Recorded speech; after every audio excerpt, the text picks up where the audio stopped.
Hi, Kelsey. Welcome back. Hi, Erin. How are you feeling? I'm great. I'm so excited. We're in the comfort of my own home. We are. Erin brought the whole podcast to my pad. Yeah. And I'm so excited to hear what you've got prepared for me today. So I originally put together these stories for my dad. It didn't work out, but I know that you are going to love them so much. I've been holding on to them for you. We should get started with saying welcome to Overheard Online. I'm Erin, and today we have Kelsey returning for a second episode. Hi, so excited to be here. Yeah, I'm so excited to have you. We can just get right into it if you want, because it is late and we got lots of stories to get through. And it's a fun episode, I think. It's one that I've been working on for a bit. Some of these stories, a bunch of these stories are stories that I love, but they were it took a lot of editing in a sense to make sure that the stories kept its integrity and I wasn't changing the stories so much, but that they were palatable because they were so complicated. Okay. So I'm excited for you to hear them. Oh, I'm ready to get into the wild, weird world of what you overhear online. Let's do it. The Reddit Mind Hive. Oh, yeah. Okay, so the first story we have is the shower slip reset. Well, that's what I call it at least. Okay. It's from Glitch in the Matrix, and it was from 3 years ago. It goes, about 2 weeks ago, I was about to get ready for a party that started at 6 when a friend messaged me, super excited. A boy she had a crush on for 4 years had finally asked her out, and he was going to come to the party with her. While I was texting her back, my younger brother came into the room and asked me for a ride to his friend's house. I agreed, then went to the bathroom to shower and do my makeup. I hopped in the shower, and when I went to wash my hair, I realized my expensive conditioner was already empty, thanks to my sister as per usual. I was seriously annoyed. I had just bought it a couple of days ago. And of course, she'd also trashed the bathroom, leaving water everywhere and a dirty towel on the floor. As I stepped out to grab more conditioner, I noticed the grippy mat we have at the bottom of the shower tub had been kicked up. And our tub is dangerously slippery without it. And that's when it happened. My foot slipped and I fell, neck first, onto the edge of the tub. Oh my God. Time slowed. I remembered thinking, really? This is how I die over conditioner? Oh God. But instead of impact, I suddenly jolted awake in my bed, just before I'd gotten up to shower. What weirded me out most, though, was what happened next. The exact same friend who texted me the first time messaged me again. Only this time, she messaged me to tell me that the guy she had a crush on had asked another girl out. Oh. She was upset and didn't want to come to the party. Then, as I went to reply, my brother walked in and asked if I could drive him to his friend's house, just like before. I froze, blood drained from my face. My brother stood there in the doorway, confused, asking me if I was okay. I rushed to the bathroom, feeling like I was losing my mind, to check the conditioner bottle. It was empty and the grip mat was kicked up, exactly like before. At that point, I went to lie back down and canceled all of my plans. I see. Wow. Yeah. Wait, what am I trying to say? I feel like I'm picturing two wavelengths and they just it's two very similar wavelengths, but they're working in parallel or moving in parallel with one another. And then in that funny glitch, it's like they accidentally intersected when they were supposed to just continue along this one parallel journey. Why did she cancel all her plans? She got creeped out. She's like, I don't like this. I don't want to shower. And in a sense, the stories from today, they kind of build on one another. Okay. So we're going to see afterwards. I don't want to get too into my own theories, but have you ever seen that Netflix show, Russian Doll or something? No. Russian Doll? The show Russian Doll, it's the girl who lives the same day over and over again, and I think she dies every time, but it's like Russian Doll because they keep opening, what's that puzzle? The Russian puzzle? Yeah. How do you know the name? I don't know. I grew up with a lot of Russians around us. Yeah. It's like every time you die, you kind of go further into you go further into another reality. Oh. But, and you're inching one step closer to I don't know what. Final end or something.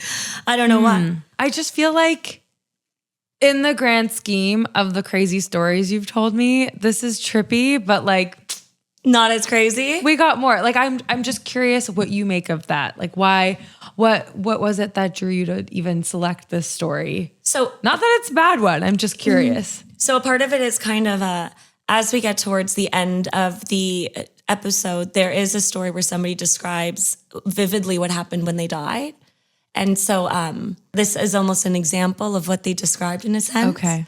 Without quite being that way. But like this is a lower stakes version of somebody describing what happened to them. But then later on, we'll have a story where somebody describes the in-between in a sense. Cool. Okay. Like they're able to describe what happens in between, almost like a gap of time that did happen in between these two situations. Okay. So it's cool. We'll get there, but we can start off with some comments. Okay. So the first commenter, I can't fully tell if they're talking about drunk driving, but we don't condone that if they are, because they do talk about drinking and getting into the car together. So they say, I left a bar one night with my buddy. We were both pretty drunk and horsing around when out of nowhere, he thinks it would be funny to jerk the steering wheel while driving. I lose control of the car. That's not where I thought you were going with that. Where do you think I was going? I'm wanting to feel hear like what you an thought I was immature, going. like 14-year-old boy the second I hear the word jerk.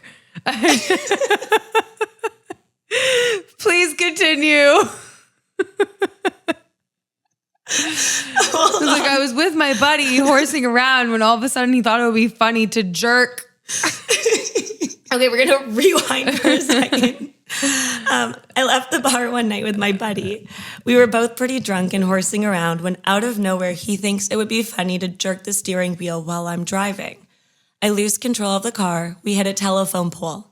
My chest slams into the wheel. I actually watch as my friend goes through the windshield, face first into a pole. Then everything just goes black. But suddenly, I'm back in the car, the exact same moment. My buddy jerks the wheel again, only this time I grab it tight. We don't crash. We're both just dead silent. Later, I asked him what he saw, and he told me, I saw us hit a pole, everything went red, then black, and then we were just back on the road. Wait, his friend saw this too? Mm-hmm. Yeah. And then he goes, honestly, I'm pretty sure we both died that night and somehow jumped into a new reality. Whoa, that's crazy. Mm-hmm. Sorry, it took me a second for my brain to comprehend that because I feel like usually what any of these stories like this that I've read or that you've told me, it's one character in them and people around them aren't available to really, like they haven't shared that experience. They can't corroborate the events of what went down.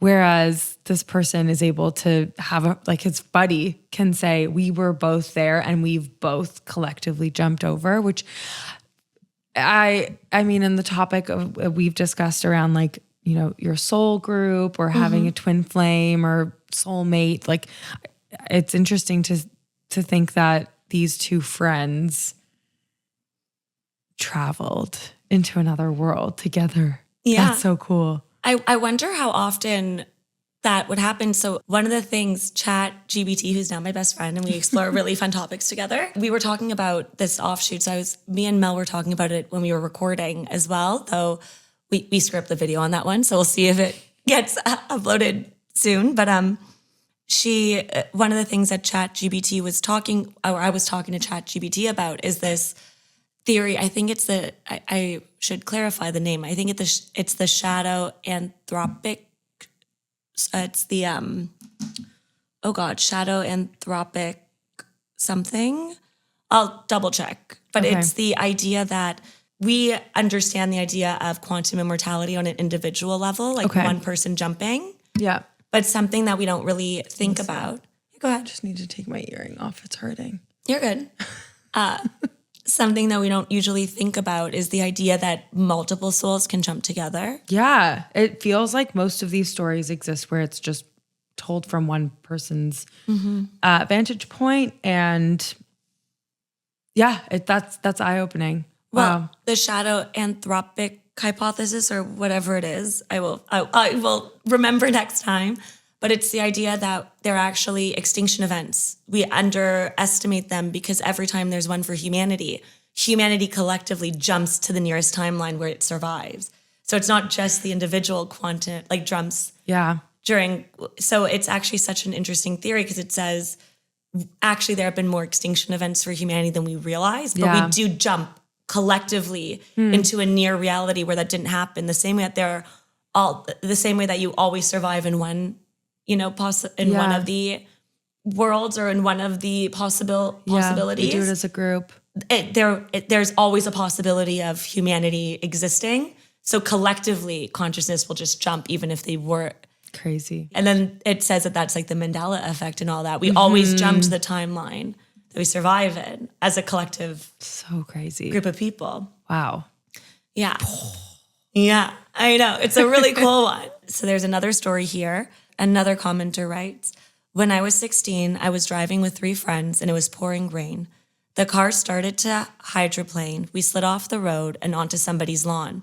You could feel the swerve. Right in front of us was this solid brick mailbox. There was no way we could have survived if we hit it. We all looked at each other thinking, oh shit, this is how we die. But then out of nowhere, a wall of water washed over our windshield. And suddenly we were back on the road. We didn't even feel the car move. It was just like the road had shifted 6 feet beneath us. Either we died and got reset or something moved the car with us in it. Oh. They describe a sheet of water, which is so... That's like some superhero stuff. Yeah, maybe. That's so cool. It's one of my favorite things to do is when I read... I almost feel like I need to create a really big mind map of these stories with links of this talks about this theme, like this symbols. talks about... Yeah, because there's so much overlap with so many... There are some people that describe a white flash, some people describe water, but there's consistencies like that. That's fascinating. Yeah. But this was I would check out that Erin mind map of yours. I don't think it would be as chaotic as my brain is. So probably incapable for anyone to follow except for It's like me. that, like the classic, It's Always Sunny in Philadelphia. Like the character, he has all the red string and he's gone crazy. I have no idea what you're talking about, but I really want to know. It's like a classic meme. Is it's it? This man I can't remember his name. He's a character on the show. And he's gone up all night trying to triangulate solving some mystery. Do you know what the mystery was? No, I don't remember, but I need to show it to you. It's just this man with all this red yarn, just strung out from trying to solve this crime with a cork board with all these pictures. Oh, yes, I've seen that. I've seen that meme 100%. I've seen that. Of course. Yeah. It's a good one. Moving on. No, yeah, we have another story here. These are all commenters just describing their own experience that's similar. So another commenter writes, one of my best friends had a really similar experience. He was riding his 4-wheeler when it flipped and actually rolled over his head against a rock. He said time had just slowed down, and in that split second, he was sure that he was dead. Wow. But then he just got up, not a single injury, not even a scratch. We talked about it later, and it got us thinking. Wow. Maybe everyone really does live a full life, and when something fatal happens, it's just the outside world that loses us. But for the individual, it's a near-death experience, and they're booted into another reality, and they just keep on going. Like a rock skipping on water. Mm-hmm. Wow. We have a bunch of other comments with similar experiences. I'll link the thread for those who are interested.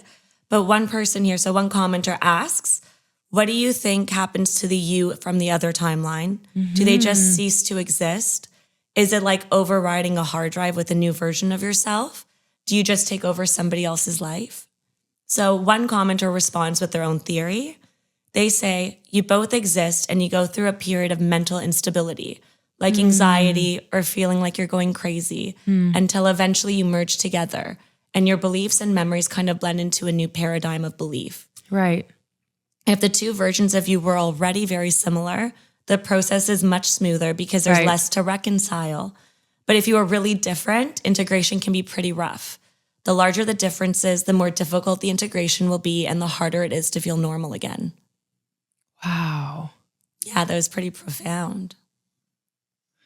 I wonder if things like this also happen with, yes, near-death events, near-death experiences, accidents, like all the potentially fatal stuff that we encounter in our day-to-day, but also with just, what am I trying to say? Traumatic experiences that happen that are like part and parcel of life. And the thing that comes to mind is in childbirth and like in giving birth. And I'm not saying that's, what am I trying to say? Childbirth is a risk. It can be potentially life-threatening for many different reasons. But, you know, in my life, in our life, in our age group, like lots of people are starting to have kids, already have kids. And the topic of postpartum depression is major. And so I wonder if like that traumatic event of giving birth, I wonder if triggers. I wonder if it is a near-death experience for a lot of people, and that could trigger a postpartum depression. And it's like, and I wonder if childbirth is so dangerous. Yeah, like PPD is maybe just a really commonly experienced version of this previous version of yourself merging with the new, jumped into a different timeline version. That is such an interesting take. And I mean, I think that makes sense.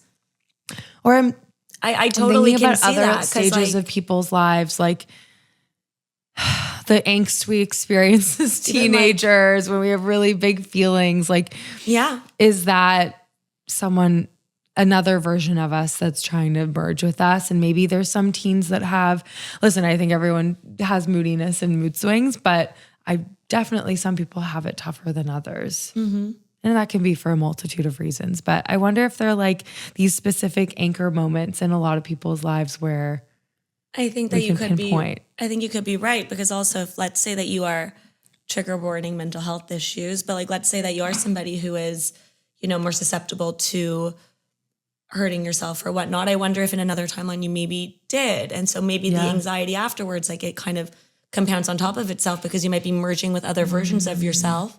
And then you also have the anxiety. Like it's not like you're, but it's not like you're merging with other like level-headed people. It's just maybe it's compounding. But also, scary. You know how people say, well, not people. I mean, I'm a firm believer that the people who struggle the most or go through the most end up being the ones with the most depth in terms of who they are. And I wonder if a part of that's because you've merged with so many versions of yourself. You've got so much more depth. There's so many layers to your onion. Yeah. It's like merged so many times of the babushka. Yeah, basically. We're constantly adding to ourselves instead of taking away. That's cool. Yeah. I mean, cool, challenging, I guess all part of the challenges of life, and so much that we don't know it. In fact, this has me going on a tangent I want to tell you about. Yeah, I want to hear the tangent. Hubs, my husband, Brian, I've never heard you call him Hubs before. I don't like that. When have you ever called him Hubs in the entire time I've known you? Husband. I'm trying to make sure I'm definitely in the frame right now. I'm like, so much anxiety since our last recording. I know. Hey, continue. So for the listeners, my husband, Brian, he is just as infatuated with ChatGPT as you are. And he was sharing a thread last night with me about just how much of the universe we're experiencing with the senses that we have as humans. Nothing. Like it's nothing. Truly 0.000, a bunch of zeros, 1. So there are and this is just based on the senses that we know and have identified other animals or species can have. So electromagnetic sensing or x-rays or different frequencies. Can't, like trees communicate with one another through the earth? Absolutely. Isn't that a thing? And like, can't elephants communicate through their trunks or through their legs? Through the pads of their feet. They feel these are really low rumbles. Yeah, and so like crazy to think about that. They're not even just random things that we think that we know of. These are things that we know mammals can do. Or absolutely, and it's not only do we not we only experience 0.0000001 elements of the universe that we are in, but I think even the other senses that we know we don't have that we've identified in other animals, I feel like that's just scraping the surface, right? There are so many other ways to sense and experience what's around us. And I think that lends itself so nicely to, or is so complementary to these stories that you're sharing with me, because it's so much of this unknown. It feels like it's this black box, but what am I trying to say? It's just, it's, we don't even understand what's around us. It's like we really don't know what we don't know. And I think these near-death experiences where people are explaining things that don't make sense in the chronology that we know as people in this reality. Like, I don't know. I can't finish that thought. It might even be that, like, to try to maybe finish your thought and get into your brain. Maybe when we have these experiences, other senses are triggered that we don't understand. And then when we come back to the physical or like whatever, the human experience is, maybe we no longer have those senses. So we can't describe what happened. Inexplicable. Like maybe it's something that happened sensory wise in those moments that we all of a sudden have the senses and then we don't understand what happened because the senses that experience that no longer exist because now we're back. Yes. And maybe that experience is real and something is actually happening that we don't understand because we just don't have the sensory, we don't have the language or the ability to describe it once we're in like a human physical form. Yeah, there's nothing to liken it to. Yeah. And it's almost like when you wake up having had a crazy dream and it's so fresh on your mind, but as you start moving through the day, that dream just fades and it's like you're reaching for it, but you can't. I love that you have a dream journal. Oh, I do. I know we talked about dreams. Me too. But like, I love that you do that. I think because that's exactly, you want to remember what you were thinking about. But it's almost like again, back to these stories that you're sharing, it's these near-death experiences and the words that we otherwise might have to explain those sensory experiences. They just kind of, as we start to then move through our life as we know it today, we just we lose sight of them and they just kind of fade away and fizzle out. And we don't have the words to describe what they are. And we don't have anything to liken it to. Yeah. So it's just fascinating to think about. I totally agree. We'll move on to the next comment. Yeah. So another commenter asked the original poster in this story if they noticed any changes since the incident. Okay. So they say, funny you should mention that. Ever since I was 15, I'd been set on getting a fox tattoo. I told my whole family and all of my friends about it so many times that it became an inside joke. I'd even sketch out designs and get their opinions on which one I should get. So I finally saved up enough money and booked the appointment. When I told my mom and sister, both of them said, the owl tattoo, right? At first, I was just annoyed that they had forgotten something that mattered so much to me. But then I texted my best friend to share the news, and she replied, oh my God, finally, you're getting the owl. Whoa. I know it might sound silly, and maybe there's some rational explanation, but honestly, it felt extremely strange. Wow. Like harmless, but also telling. Wow. Somebody else gives a rational explanation because we'll lean into the skeptics too. Sure. They say not to be a downer, but what you describe may actually line up pretty well with how our brain processes trauma. Sometimes those most important moments are actually the ones we never record in the first place. Our minds just fill in the blanks, especially in panic. For example, I was in a pretty bad biking accident, flying downhill at over 30 miles an hour when an old man suddenly stepped in front of me on a narrow sidewalk between a busy road and a drop-off. Okay, well, this person should not have been biking that fast. Yeah. 30 miles. Let me guess, he also wasn't wearing a helmet, probably. That's crazy. Sorry, I don't mean to shame this person who probably is going to talk about a terrible injury, but... Well, yeah. They say my choices were hit him, swerve into traffic, drop off the ledge, or flip the bike. I chose to flip and landed right on my head. Ooh. Always wear your helmet, by the way. So was he wearing a helmet, do we think? I remember seeing him reaching for my brakes and then nothing until I was already scrambling to pick up everything that had fallen out of my pockets. Okay. So I think what he's basically saying is sometimes in these moments, our brain's so traumatized that it just doesn't record. And so we actually get through the accident or whatever it is, but it's just white because your brain stops recording whatever's going on. Right. And then we just wake up on the other side of it. Okay, but fine, great. I that could make sense too. But in this specific example, People remember dying. yeah, but and just back to the story you're telling, she had two. Sorry, he or she. There were a couple of stories that people were commenting on, but the first, she rewinded time. The time went backwards. Like two different things happened. So it's not, there's missing pieces of the story. Yeah. There wasn't like a gap of time that's missing. It was almost like a rewind. Like, you know, I think I said it in the first episode with us, almost like your character fell off a cliff in Mario Kart or something. Yeah. And they pick him up, like that little bird picks him up Yeah. and moves him to the, like back to continue his life. Yeah. You just pick right back up from the start. Yeah. Of whatever that level is. Yeah. Moving along, we'll move on to the next story. This one is a near-death experience from almost 30 years ago. Okay. The person posted it a year ago in Glitch in the Matrix. They begin with, I was 25 years old driving home from work late one Saturday night in Los Angeles. It was about 8:30 and there was still some traffic. I was heading west on Sunset Boulevard towards my apartment in Brentwood. If you don't know LA, there's a stretch of Sunset near UCLA that is extremely curvy, with 2 lanes in each direction and no shoulder, so nowhere to go if something happens. Suddenly, about 50 feet ahead, I saw a car sideways in my lane. The car had spun out and was completely perpendicular to my car, blocking my path. I had no time to stop. I looked to my right and saw that there was a car next to me, so I had nowhere to go. Instinctively, I swerved hard to the right, somehow clearing the first car, then turned sharply back to the left to avoid the second. In that moment, a random memory from Disney World with my mom when I was 3 flashed through my mind, something I had never recalled before. I realized, this is my life flashing before my eyes. I am going to die.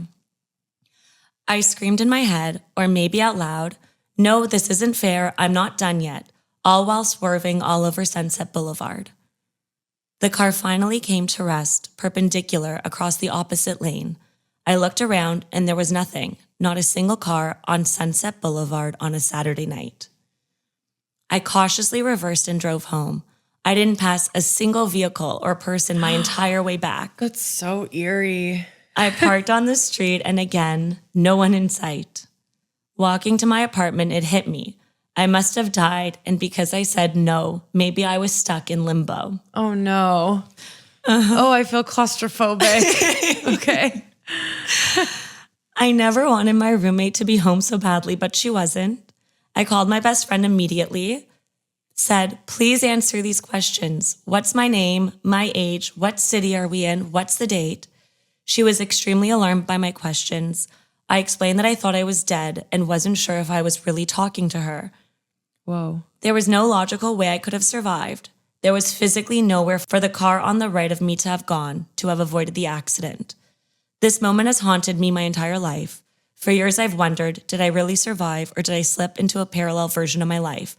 Sometimes I question whether everything since has been a vivid death trip and if I'm actually just still lying somewhere on Sunset Boulevard. In this reality that we are all a part of, that this person is posting on Reddit. No, did I read the lamp story with you? With the guy who lives a whole life?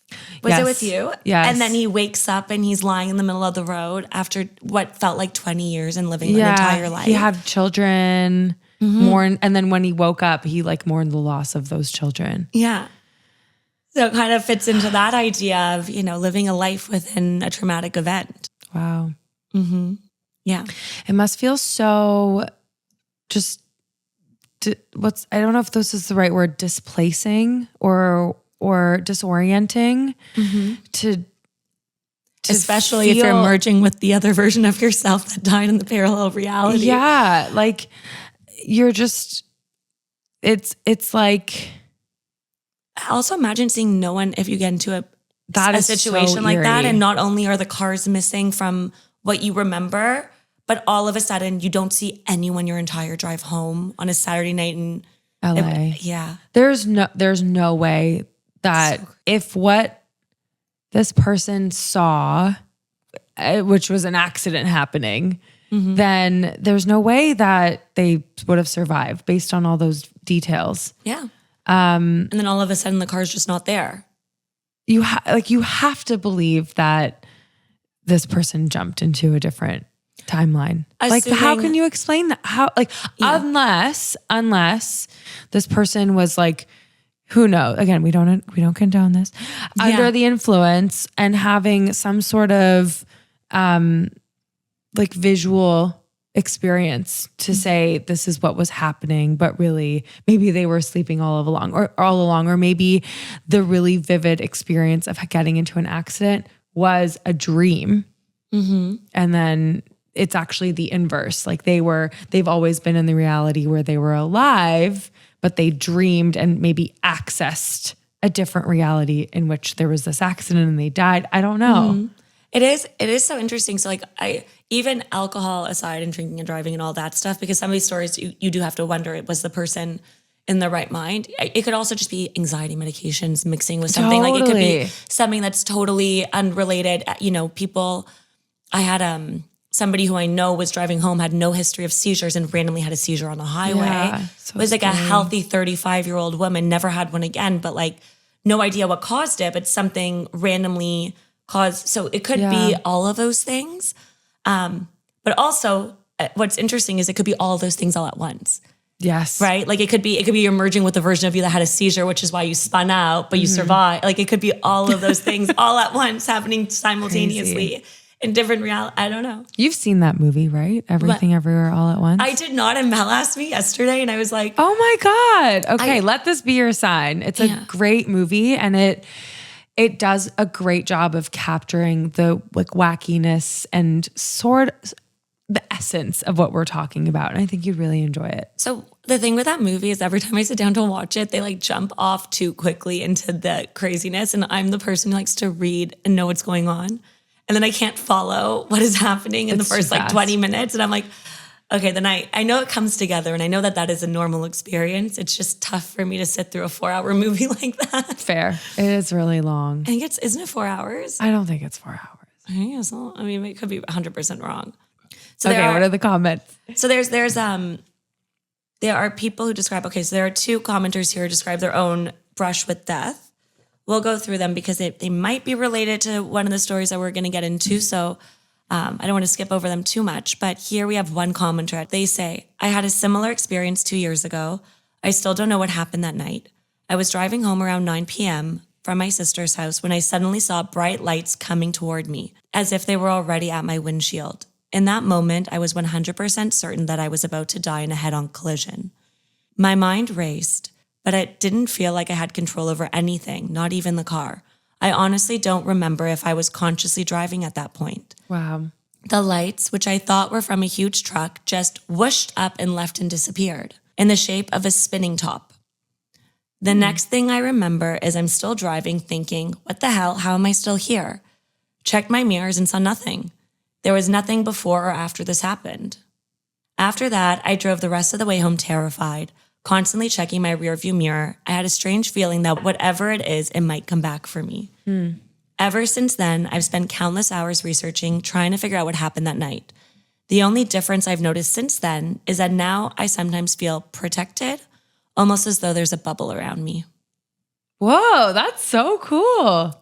Because it's interesting because they described lights coming towards them almost like a huge truck, but then something like lights going up, like a spinning top, which they were convinced that it was something that was following, like UFO type situation. Yeah, that's what I was visualizing as you were reading that. Yeah, like something coming towards you and then spinning upwards. I would think UFO chasing me, abduction. Did I get abducted? Yeah. Uh-huh. But it sounds more like a guardian angel. Maybe. Yeah. That's really beautiful. I like that story. It started out stressful and then ended off really. We have another experience from somebody's mom who they're retelling it. Okay. They say, my mom had a similar experience. She vividly remembers getting into a terrible head-on collision and being ejected through the windshield, only to suddenly wake up, sitting at a red light at the very same intersection where she had just died. She said she went through a weird tunnel, which almost sounded like the fabric of the universe, and then she was sucked back into her seat. Fabric of the universe. She described a tunnel that was actually the fabric of the universe. Yeah. Everything was suddenly fine again. She pulled over a little further down on the road to cry and calm down. Even now, 15 years later, the memory still shakes her up. Powerful and terrifying. Yeah. Well, Wow. she describes a weird tunnel being pulled up into and then brought back down. And this other person described a spinning top. Yeah. Definitely lots of like cyclical and things What am I trying to rotating. say? Like Yeah. the first one of the other stories in the car, the guy had explained that the road almost moved beneath them. Like there's a lot of or the one almost with the movement. water. Yeah, where like the road moved and there was that wall of water. Yeah, this like spiraling theme is really interesting. Isn't it? Oh, it's almost like you planned it.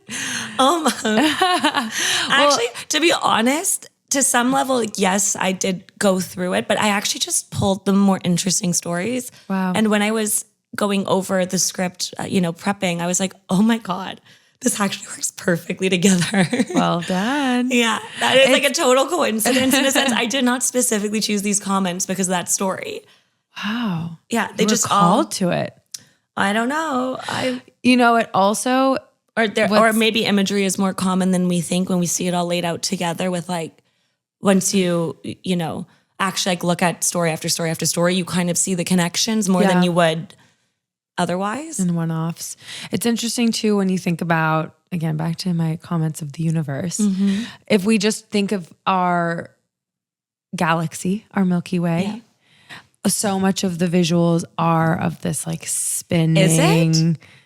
Yeah. I don't know that I've ever seen that. I feel like there's a lot of like, it's just movement in a cyclical pattern or in like a circular pattern. I'm so interested in looking into that. I didn't even think Or of if that. you think about just the paths of our planets around the sun. That is 100% Like they're true. it's all in revolutions. And Yeah. so it's interesting these NDEs are in some way mirroring that. Yeah. Food for thought. So this one is a little different, but we're throwing it in for somewhat fun, but also somewhat scary. This is not the one that I was talking about earlier. We'll get there, but this one's still a good one. This one it involves a prophecy. Okay. And involves them seeing visions of the future. So not For only themselves? Yep, and in general. Wow. Okay. Yeah. So Excited. this next experience comes from someone who claims their 2014 near-death experience showed them world events that, according to them, are starting to unfold. Oh, terrifying. Okay. It actually is very terrifying. I'm sorry. Like I feel like this is a trigger warning maybe about Just like premonitions that might maybe are scary. This story was posted 3 months ago in Near-Death Experience. Okay. The OP writes, in 2014, I died. While I was only gone for about a minute in this reality, it felt like I spent much longer on the other side. I remember standing at the scene of my own death, watching the EMTs take my body away and seeing the police working on the scene. Before I could even process what was happening, I was pulled somewhere else, a strange field with plants I'd never seen before. On my right was a shifting forest with trees that changed form when I looked at them. To my left was a fog-covered cliff. When I looked up, I saw light in the sky, but there was no sun, no clouds, no animals, just some otherworldly glow. I was barefoot standing on a narrow path, while behind me was a wide, well-worn trail stretched out, like a goat path with millions of footprints. From the fog, I could hear people crying out for help. There were so many voices, but I couldn't see anyone. No. I tried to step off the path towards those cries, but I was pulled back onto the narrow path by something that I can't describe. Maybe energy? It wasn't human, but it felt like it was a hand on my back and neck, gently pushing me to stay on the path. It cared for me and guided me. When it nudged me forward, the cries for help faded away. The path had sharp rocks, but my feet didn't hurt. I even tripped once, but that didn't hurt either. I saw fruit growing, but I wasn't hungry. Eventually, I was stopped in a clearing and made to look up. I saw my life projected before me, like a movie on either side of the path. I watched the good and the bad, even the little thing I'd never realized had made an impact on others. I always thought my life was a waste, but in that moment, I saw it differently. When I reached the end, I watched myself die and go to the hospital. Then the path turned and I found myself in front of an old wooden door, its knob pulsing gold. As I approached, the same presence that had guided me stopped me again, and suddenly more images flashed before me. I saw COVID, though I didn't know what it was at the time. Oof. I saw Donald Trump as the US president. While he was president, I saw a digital war with China, and that the US will make a peace deal with Russia over Ukraine, claiming it was to stop a nuclear war. I saw a massive battle in Gaza near a temple engulfed in flames. I saw Christians being forced into hiding, told it was safe to come out when it really wasn't.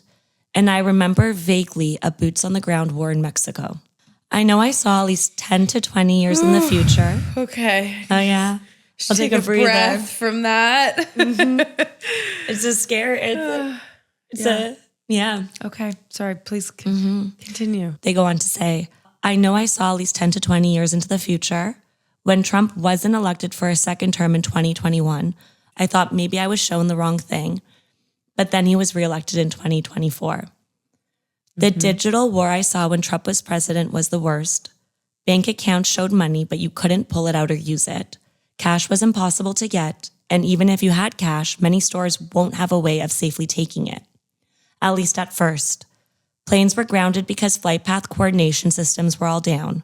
Hospitals had to turn people away because they didn't have access to digital records or billing systems. Trump's followers stayed loyal until the digital war began. Then many turned against him, but it was too late. The images ended with me seeing a West Coast city attack, and then I saw me getting into a car accident, driving during a digital attack with 2 children in the back seat. Then the projections went to black. The force that guided me along the path began to drag me towards the door, and together we touched the doorknob. There was a blast of air, and a booming voice said, "You are not meant to be here yet," and told me not to come back until it was my time. Wow. God, is that you? Yeah, God, literally. That's crazy.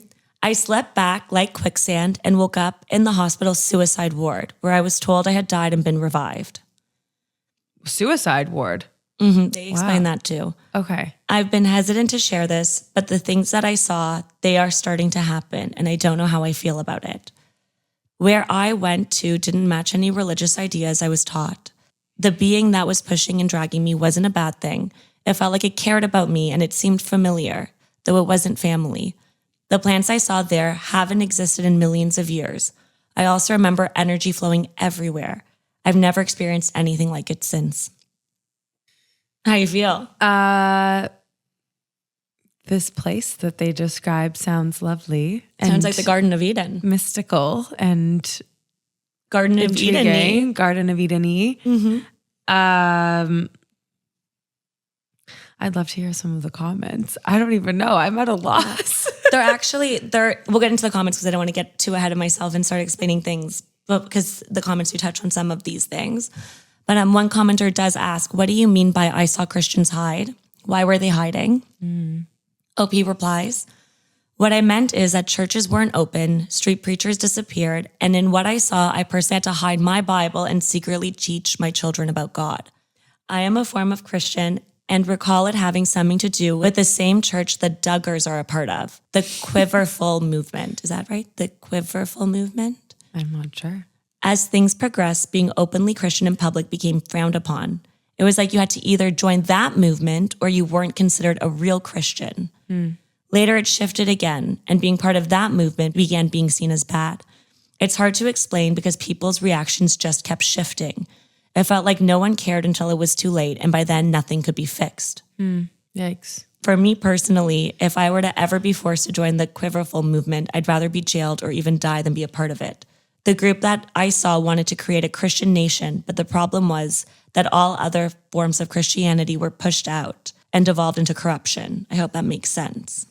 Well, I can understand the concept of a group of people being persecuted for their religion. So that very much hits close to home. And I mean, it's not far off. They do describe the religion in another post and why it was an issue. Okay. Where is it? Mormon? I think what they describe. Well, we'll get to. We'll read it when it comes. But also, what they said is they're a form of Judaism that believes in Christ. Oh, not Jehovah's Witnesses. I know this group. Wasn't Dahlia part of that? I have no idea. Dahlia's family. Remember Dahlia from Thornhill? Oh, maybe. Yeah. I think they also said that it was The a part of it. Jesuits? A part of it had to deal with having children. It was the idea of populating the world, and any Christianity that believed in anything except for having many, many, many children with many wives. Messianic Jews. She describes that she had to hide her religion, but she also says, I think it's a she. She also says that it had to do with other forms of Christianity that allowed you that didn't prioritize having multiple kids, basically, and having, maybe multiple wives type of thing. So you could have multiple kids. Like that was frowned upon because it was a population issue. Okay. Type of thing. It was considered to be not the real form of Christianity if you didn't practice the form This form. Oh, here. So actually, it's the next comment I'm not thinking. Very interesting. Thank you for sharing. Can I ask, who were the Christians having to hide from and where in the U.S.? I totally get your distress, but probably better not to worry about it too much. Many NDE future predictions only come partway true, if not at all. For example, one near-death experiencer saw New York disappearing underwater by 1988. Another saw Japan disappearing in 2011, but it survived the earthquake and tsunami in question. Were there any Canada 51 or tariffs happening during your experience? Current events are similar, but they're always fluid. The future is never set in stone. Yeah. And so the OP responds, I'm a very odd version of Christian. It's a form of Judaism where I believe Christ has already come and we're waiting for the second coming, not the first. A lot of things I was raised believing in were considered worldly by the mainstream church, even though many Christians now accept them because their church leaders say it's okay. I just remember that being religious was something you couldn't do in public. I had to teach my child about his history in secret, reading from the Bible and warning him not to tell anyone. I grew up in the South, where there are more churches than there are Waffle Houses, and that is saying something. In the vision, churches were closed, and Jesus is coming billboards were all gone. The street preachers had also disappeared. In my vision, it was like the church the Duggars were a part of had basically taken over. They went on a witch hunt for non-Christians and controlled education. I had to hide my Bible, which was a direct translation because it was banned. I later found out that group has been trying to gain political power here, which is why we had that weird wave of ultra-Christian TV shows for a while. Oh. When it came to Canada, they refused to help the US. You couldn't cross the border and they would not intervene. NATO and the UN told us to get lost. There were also boots on the ground war in the southern border. Before the vision ended, I recall the US, China, and Russia trying to form a super government. China would control Asia, Russia would take Europe, and the US would claim the Americas. I saw it as a breaking news story in the background while picking up my kids from a daycare center. Wow. NATO debated declaring war, but by the time the average American realized what was happening, we were all trapped.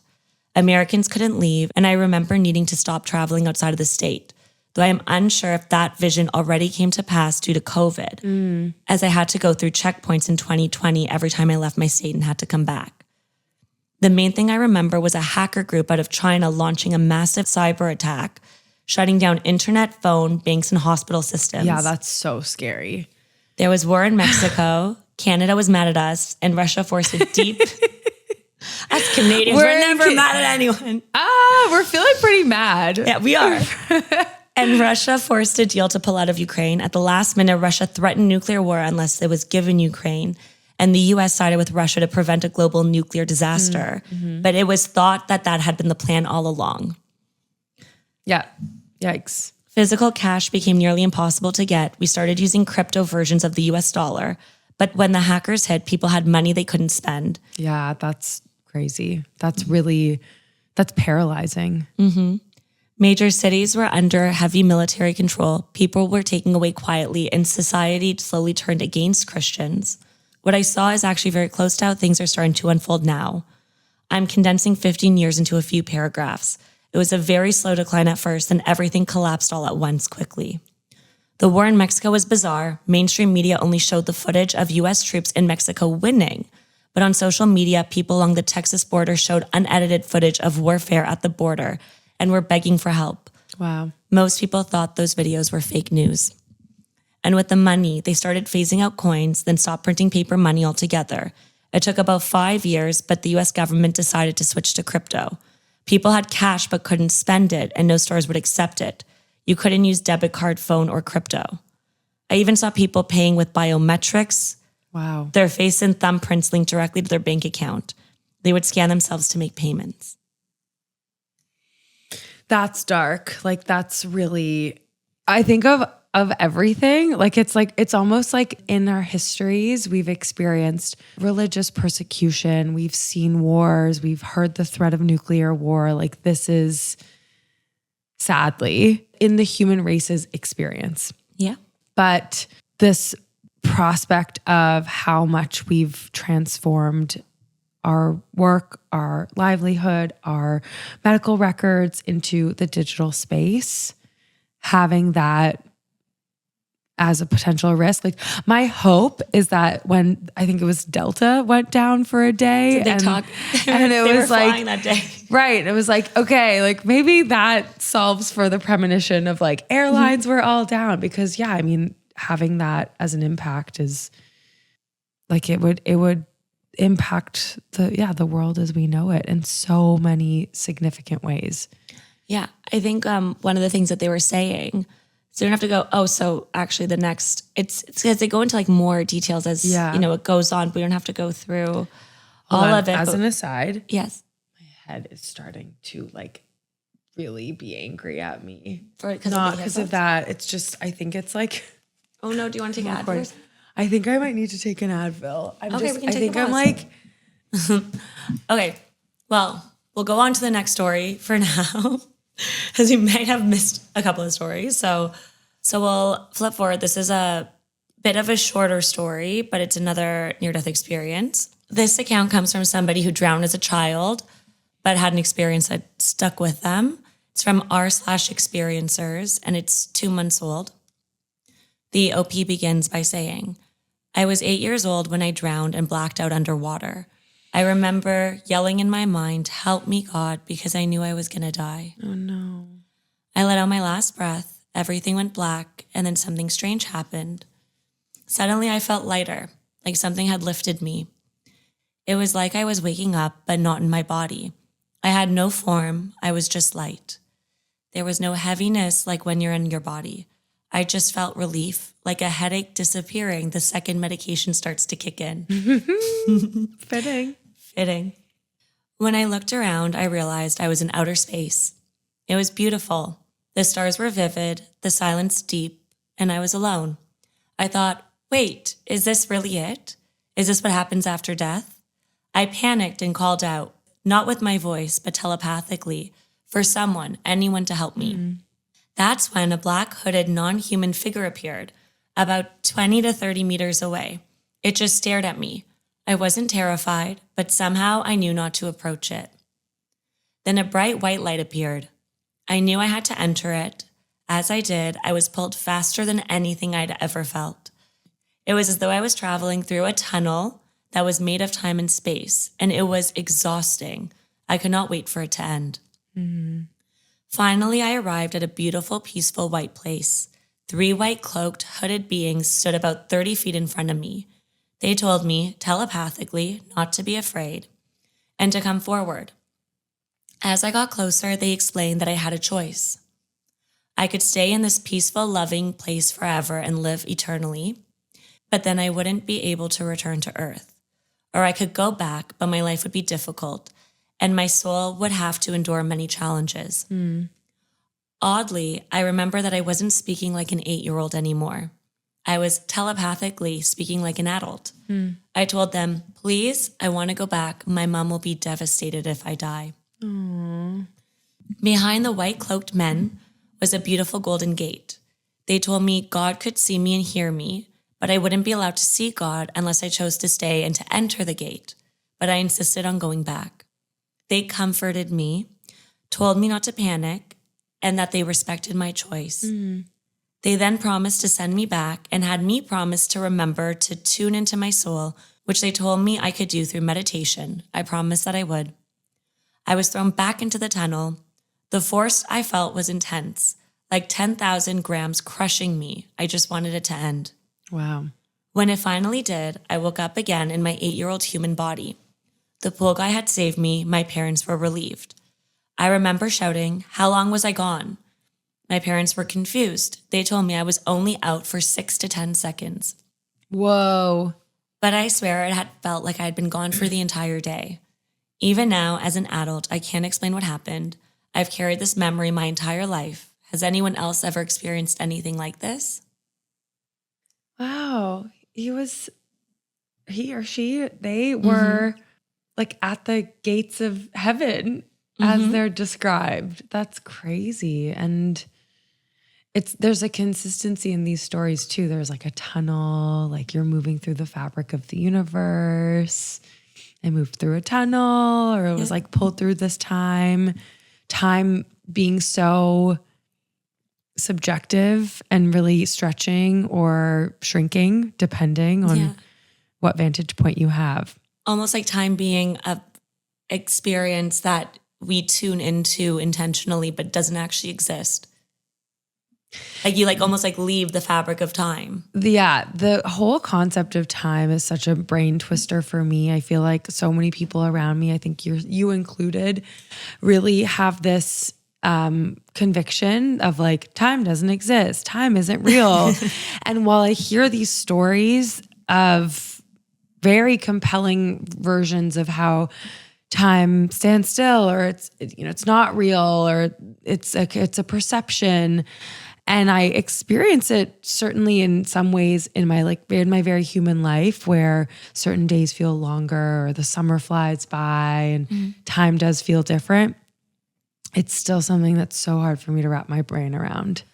I think about it like the way that I think about it, and this isn't necessarily true or not true. It's probably not true. It's just my idea is time's almost the way that we measure progress as a soul living an experience. Without time, we would have no measuring stick upon which to measure whether or not we're growing. Okay. We have a beginning and an end, but we tune into that almost as our way to assess progress.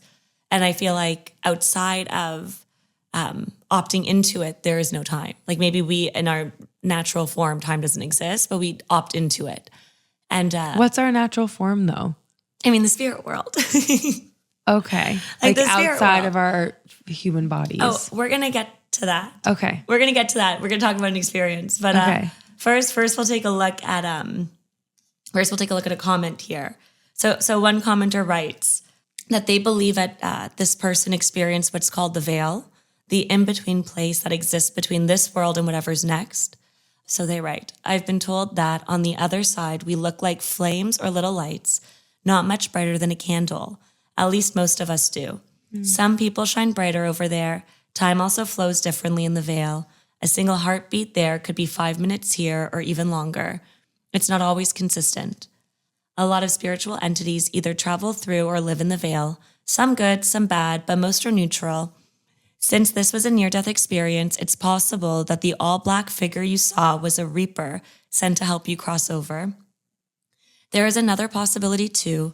I've only encountered this once myself, but you might have seen what's called a watcher.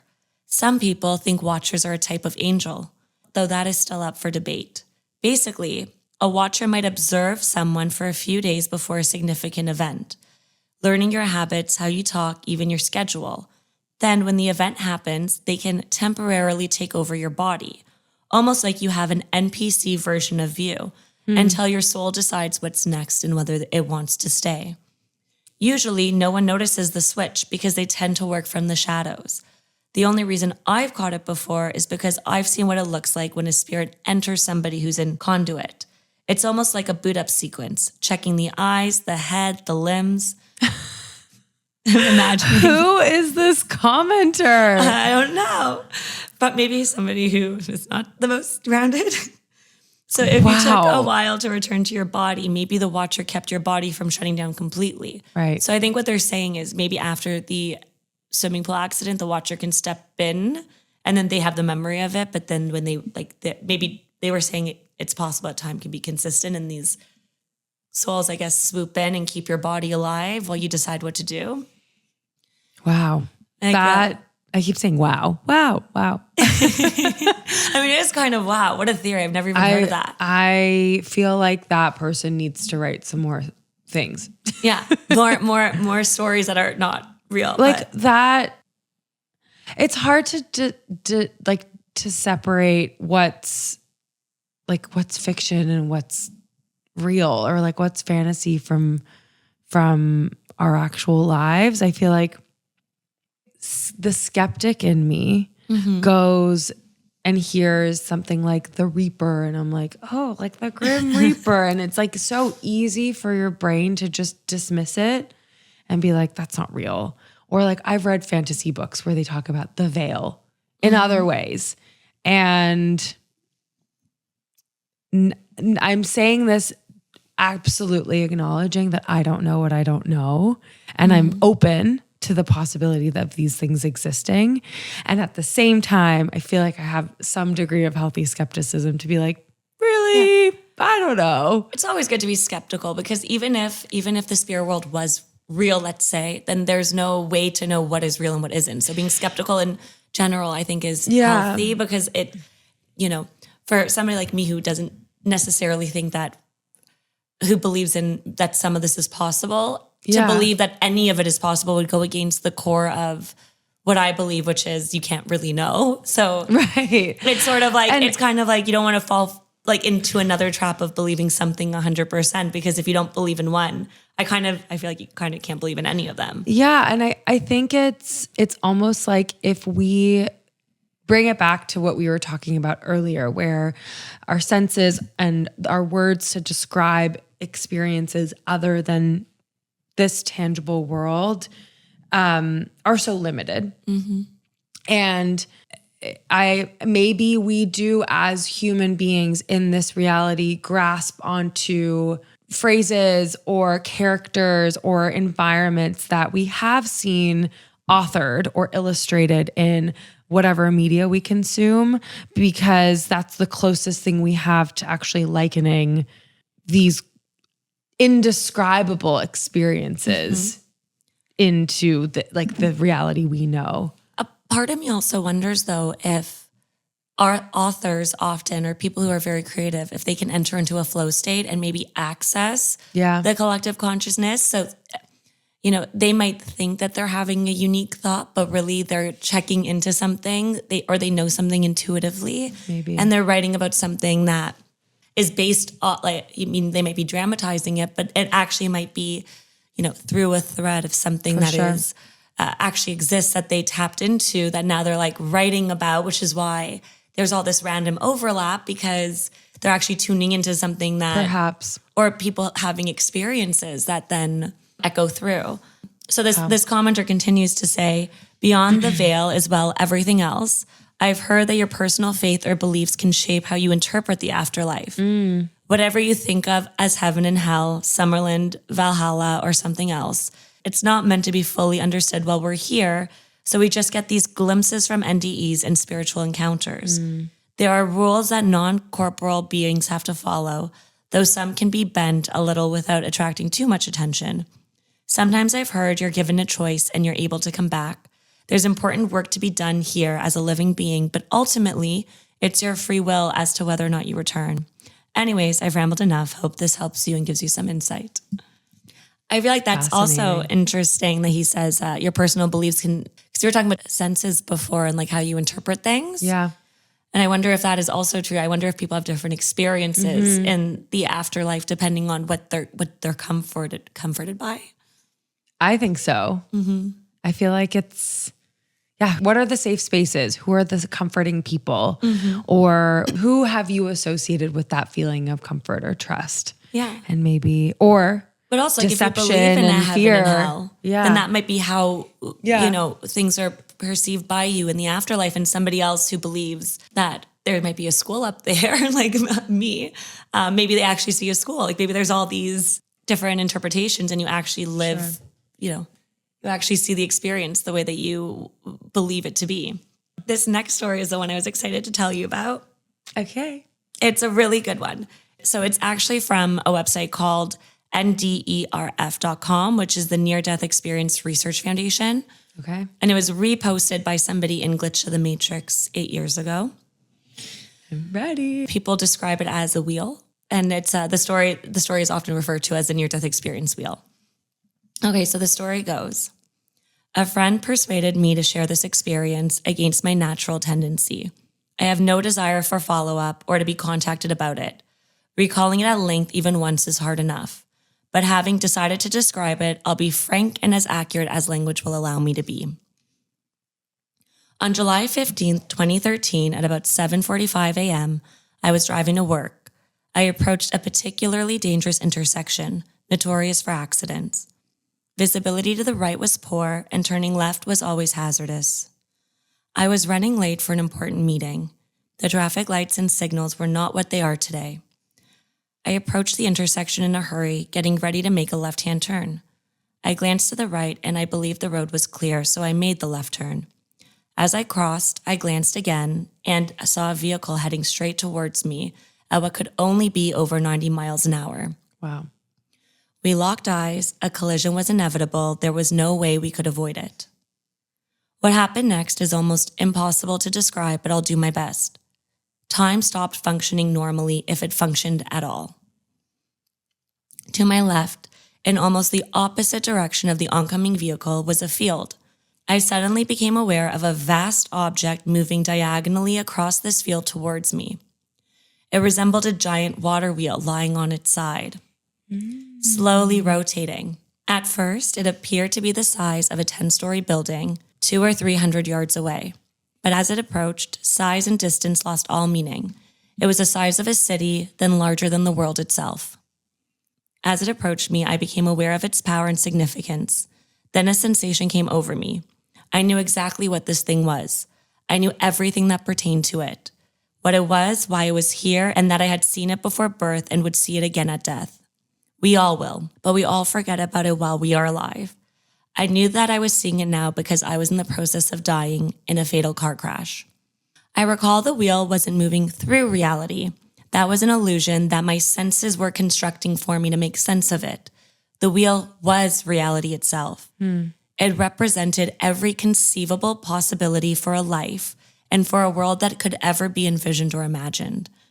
As it approached, I became aware that what we call our world was contained within it, that our world was simply one of the numberless slots or paddles in the water wheel.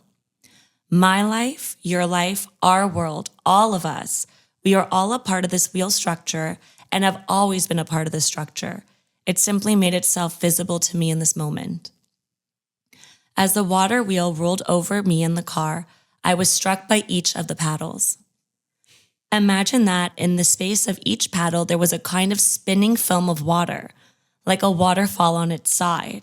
Imagine a film of water being thrown outwards from the wheel in each slot, as if by centrifugal force.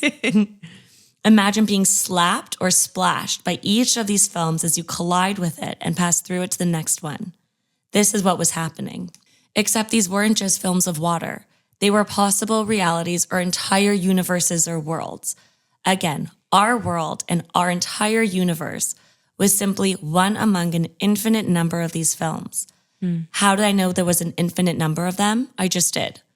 A kind of knowing came with this event. There was no doubting. It was so, and I knew it was so. And because I had knowledge and understood what was happening in ways I can no longer communicate, I was afraid. I understood that I was being subjected to the process that humans approximate with reincarnation, and that this is what the wheel had come to do. The wheel had some sort of cosmic purpose of sorting things into their correct natural place. The accident, or perhaps the imminent accident, had caused me to slip out of or fall in between the paddles on the wheel. I had become a discrepancy that needed to be fixed, and the wheel had come back to sort me. I was afraid of resisting being sorted, so the wheel stepped up its aggressive attempts to sort me correctly. In that moment, I understood that if I did not select a reality to slide back into, the wheel would assign one to me, without hesitation. And if the wheel were to choose, then I would be slid back into place at some nearest point on the wheel to the point where I'd failed to make a decision, if that makes sense. I had limited choice, but that choice wasn't much use because each reality slammed against me and threw me before I could even make sense of what it contained. As I passed through each paddle and the film broke over me, I was also destroyed and remade as a completely new self. There was no continuous me that traveled unaltered through each slide of that wheel. The very idea of a continuous self was contradicted by the entire experience. I have forgotten, or perhaps I have deliberately suppressed, the vast majority of what I saw in various universes or paddles of the wheel. At the beginning, they all seemed similar to the world we inhabit or believe ourselves to inhabit. I recall seeing different scenarios of how the accident unfolded and suspected these were all nearby paddles on the wheel to the paddle I was in at the time of the event. In one, my car was violently thrown on the road and crumpled like a folding knife. I recall many other scenarios like this that I can no longer remember. To clarify, I seem to be flipping through numerous conceivable quantum possibilities for the outcome of the accident. I can remember doing this, but cannot remember what any of these particular worlds contained. I don't know why I didn't experience the typical near-death phenomenon, like tunnels and lights. I suspect these are symbolic images triggered at the edge of entering or exiting the wheel. I suspect that imminent death experienced are symbolic scenarios of flash up, just as somebody is entering or exiting the wheel, but before the situation has developed. I never saw anything resembling an afterlife, a spirit world, or a divine presence. It felt as if we either are on the outer surface of the wheel itself, in one of the wheel's realized worlds, or we are the wheel itself. The wheel is a space where all uncreated possibilities exist, but nothing is completed or actualized. Bear in mind that at this moment, nothing was concealed from me. I was the all and knew it all, though I cannot recall it all now. I began to panic each time I thought I was just being able to get a handle on things. I would be slapped over violently and ruthlessly into a new slot in the wheel, and a whole new me would be crystallized, along with all the memories and assumptions that went along with that world. Each time I remembered none of who I was a moment ago in another paddle of the wheel. I had no memory whatsoever of the accident, where I came from, or the world in general. I knew I had come from somewhere, but had no recollection of where that was or who I even was. Then somehow the possibilities narrowed and became more familiar. Scenarios with the accident began to appear once again. I say once more, but I have no real way of knowing whether that was a separate incident of seeing these scenarios or the same incident that I initially saw, because time was not functioning the way that it usually does during the entire episode. As I went through the scenarios, I seemed to see variations or possible world outcomes where I died in the car accident. I seemed to understand intuitively that if I went into any of these, I would quickly return to the wheel again. I didn't want to do this, but there was an odd kind of knowing associated with that too. The wheel itself did not care if I emerged again in the wheel in 3 minutes' time or in 3 decades' time. All it cared about was sorting me, and there was a kind of ruthlessness to this that I will never soon forget. I found myself back on the highway, a short distance from the intersection. Did I choose a world in which the accident hadn't happened yet, but was imminent? I can't say because I had no memory of making that decision. But I do remember the look on the driver's face as though it happened yesterday. I remember him bracing back at the wheel. But as I reached the intersection that day, the speeding car and the driver I had so vividly seen were nowhere to be seen. What a journey. Yeah. This person just traveled through all of our entirety of existence. Yeah. So the stories you read earlier about the water splashing over you, and then somebody else talking about white light that picked them up that was spinning. Yeah. Like all these symbols sort of make sense in the context of this very vivid recollection of a near-death experience. Yeah, that's super vivid. And even the fact that he could remember the accident, like he remembered the driver's face, he remembers that phase, but it didn't happen. Yeah, got spat out into a different paddle on that water wheel. It's so hard for me as someone who is very like bound to, or I am very rooted in this world. Yeah. I have an imagination, I can picture things, but when something is so other, like this story, it's really hard for me to picture and like truly grasp. And it's just, I can imagine that this is something that truly other people who've experienced versions of this, like there's this moment of, oh my gosh, it's not just me. Oh my gosh, it's not just that, like that experience I had is not solely unique, maybe in some of the specific details, but those themes, those that feeling that's often described. It's like, that's where the shared experience comes from. Well, almost like, okay, my story fits into what this person is describing as like almost the baseline foundation. Yeah. And it's like these stories can almost slot into different parts of what he is describing. Definitely. Like so many of the stories can literally slot into different parts of what he described. It's like the parent story to all the children's stories. Yeah. It's so well, we'll get into the comments a little bit because it'll kind of connect it to themes that we can explore. One top commenter writes, "Oh yes, the Wheel of Fortune, not the game show, but the one referenced in tarot. Maybe it is a literal thing after all." So in tarot, there is a wheel that is meant to be karma and reincarnation and soul's purpose. And that is shown as the wheel. Wow. And then another commenter writes, the Rider-Waite deck shows the Wheel of Fortune card with a human, an eagle, a bull, and a lion in the corners, just like on the world card. Interestingly, these are the same 4 faces Ezekiel describes in his vision of wheels. They're also the symbols of the fixed sign of the zodiac. If you look at the Wheel of Samsara, it depicts 6 worlds all surrounded by 12 links and originating interdependence. So much visual symbolism that exists around this.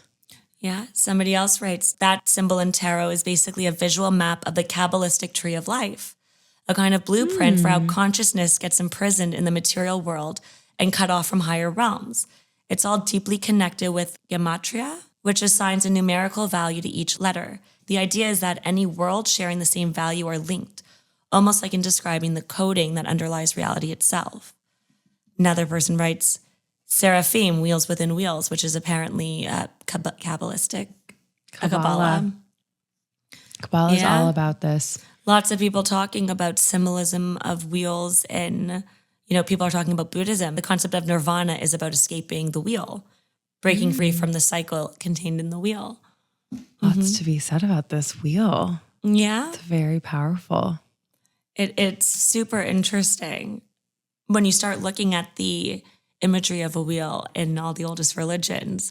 And then you have this story that describes this sorting wheel. And then you have all of these stories that can be slotted in. It's Definitely. kind of, it's one of those things that you're just like, oh, I don't know. Somebody else gives a little bit of a more negative take on it. There are a lot of people who think that the wheel is actually a prison. So I don't know if you've heard about prison. The panopticon? Is that what it is? Have you heard of? So maybe you've heard of it. I've learned Prison about planet theory or something, which is the idea that we're being trapped to harvest our souls. No, that's not the theory I know about. I studied the architecture of a certain type of prison, which is one that's cylindrical. Yeah. And all of the cells are along the perimeter of the cylinder. And then in the center, there's the guard tower. But the guard tower has I've never heard of this. one-way glass. So the prisoners, the inmates in their cells don't know when the guards are looking at them. Oh. And they start to, I guess this philosopher, Michel Foucault, talks about how the prisoners start to self-surveil themselves because they don't know when the guards could be watching them, but they just know that there's always the possibility that guards could be watching them. And so it puts them on their best behavior. At least that's what he theorized. And then to carry it through into our modern day, very much like here and now, it's relevant in all of the different privacy conversations we have as far as voice assistants in our home, listening to our words, or social media, hearing keywords that we're saying, or signing away all these different terms and conditions that we're committing to. Anyway, I'm getting carried away, but it's like all these things people say, well, I have nothing to hide. So like, it doesn't bother me. Everyone has like, something to hide. For sure. But it's like people saying like, I'm not, I'm not trying to start a war and like use what crazy weapons or like say all these inflammatory things. So if the government's listening, like, oh, well, but it's kind of like that panopticon, but in a digital sense where it's like, we know people are watching us.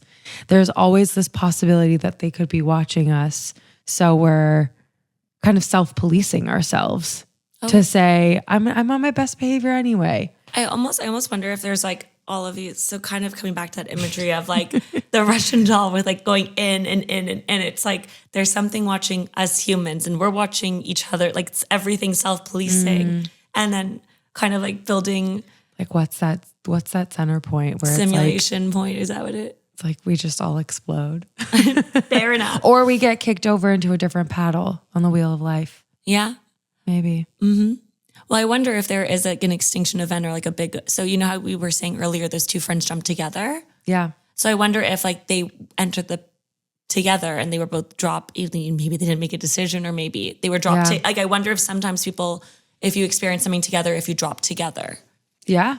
And so like maybe even an extinction event, like going back to the shadow anthropic hypothesis, I think it's called, whatever it is. But like if there's a big event where I wonder if they all enter this like wheel together. Yeah, it's and they possible. all flip over to the other possibility. And just the rate at which you're dropped from one reality to another or universe or existence from another is faster. So this person sounds like they spent, again, time doesn't exist, but some degree, like some length of time to see all of these details, to be and then went backwards, hot potatoed around and not be able to find their way home, if you will. And then they somehow find themselves in a very similar situation. There were two interesting things in that story that really stick with me. One is when he describes that the wheel will ruthlessly sort you. It doesn't care where you go. It doesn't care if you're back in 2 minutes. And this idea that you have a choice to choose one, but if you don't, it'll just put you to the nearest point. And you might be dying several times in a sense because it might put you to the nearest point where you also die, and then you'll just continue getting sucked back up over and over again.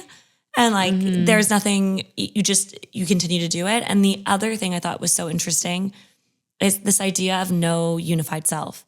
This idea that it was hard to grasp to choose a world because it wasn't just the world that he had to take account of, but who he was in that world. Yeah. Because he was different.